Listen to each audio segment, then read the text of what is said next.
what's up guys? It's your girl, Basha Garcia from Basha the Vlogger and all the way from Dagupan City, Pangasinan. And welcome back again for my another vlog. So for today's vlog, gagawa tayo ng isang half burn face makeup tutorial. So half lang siya, syempre yung kabila, gagawin nating glam yan, tapos yung kabila, gagawin nating nasunog na mukha, o diba? So, buong half. Ano ba yung Tagalog ko? So, yun, kalahati ng mukha ko, gagawin natin siyang sunog, ganun. All you need is Elmers glue, cotton, and tissue. At syempre, kailangan natin ng fake blood and then acrylic na black paint. Pero, kung wala kayong acrylic na black paint at wala kayong fake blood, syempre doon tayo sa pangmasa. Kung meron kayong food coloring powder na black and red, pwede yon. At syempre yung mga foundation na hindi na nagagamit, pwede nyo gawin yan. So yun na nga, without further ado, let's start this video kasi excited na ako. At wait lang pala, yung mga sinasend nyo sa akin ha, naka-line up po yun, promise. Ginagawa ko siya, pinag-aaralan ko siya at gagawin ko na siya sa next. Abang-abang lang, okay? So, without further ado, let's start this video. 1, 2, 3, funk it. My darling, I love you, I love you, I love you, I love you, I love you, I love you, I love you, I love you, I love you, I love you, I love you, I love you, I love you, I love you, I love you, I love you. So, yes, start na tayo at kukunin ko lang tong eyebrow pencil kasi nga gagawa tayo ng line. Ayan. Okay. So, okay na yan. Kasi yung kalahati, syempre, gagawin natin glam yan. Ito glam, ito nasusunog. Ganun. Syempre, sasama natin, hindi natin sasama yung lips. And after nyan, syempre, si Elmer's glue, kailangan na natin lagyan yung mukha natin. So, wala akong pang kaya gagamit na lang ako ng cotton buds. So, kailangan lang natin lagyan ng glue yung face natin. So, okay, make sure na yung gagamitin mong Elmer's glue or glue na ilalagay mo sa face mo, may nakasulat na safe and non-toxic. Huwag kang gagamit ng mga Elmer's glue dyan na fake. So, ayan, kumuha ko ng cotton. Kasi nga, tatakpan muna natin yung mata natin. Kasi hindi natin siya i-direktang igaganon kaagad yung, tawag dun, itong, nakalimutan ko, itong, tissue.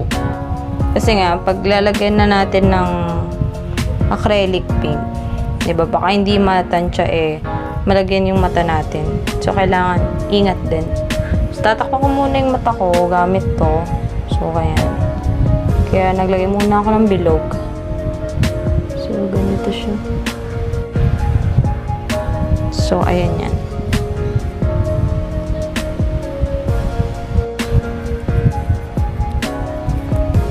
At maglagay tayo ulit. Para matakpan na siya lahat. Ayan, so, tissue na tayo. Yung tissue, dalawa kasi siya, diba?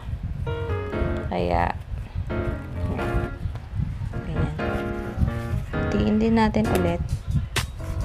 Then, lagay na natin siya dito. Okay. Patuyuin lang natin siya para matapalan natin ulit. Tapos, matanggal yung mga excess na tissue dyan. Second layer na tayo, guys.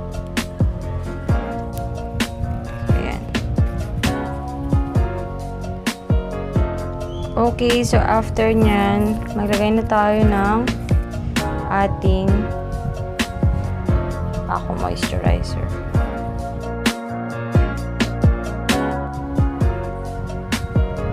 And after nyan, mag-primer na tayo.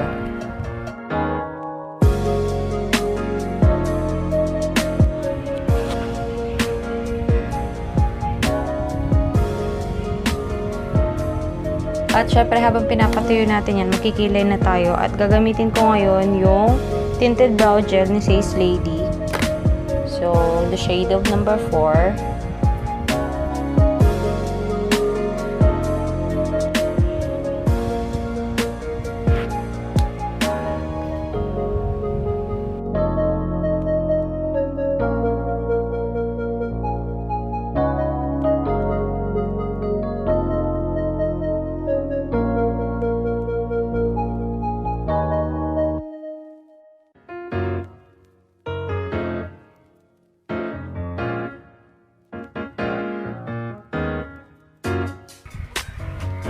Okay, so stop muna tayo dyan at maglalagay na tayo ng foundation dito sa gagawin nating burn face. So, hindi ko na pinakita masyado kung paano ko ginawa yung makeup dito sa kabila kasi para hindi masyado maksaya ng oras. So, gamitin ko muna tong BB cream na to.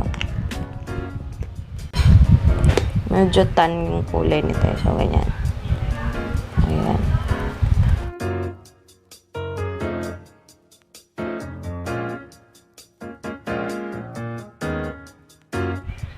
So, ayan. After nyan, lagyan natin siya ng powder para mag-set na siya.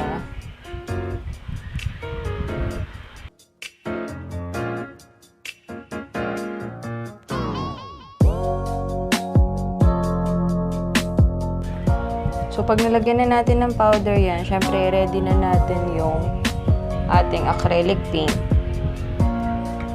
na color black. So, lalagyan ko na siya ng konti. Dadampi-dampian ko lang siya ng konti. Parang ganyan. Ayan.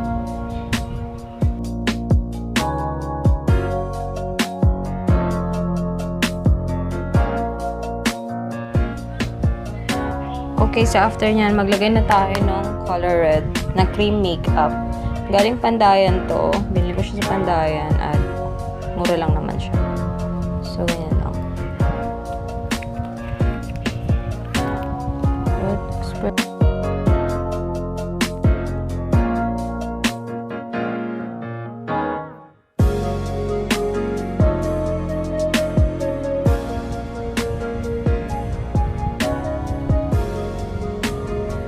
At yeah, ganito na siya. Ganito yung kakalabasan niya. So, I'll be right back guys for my finished look.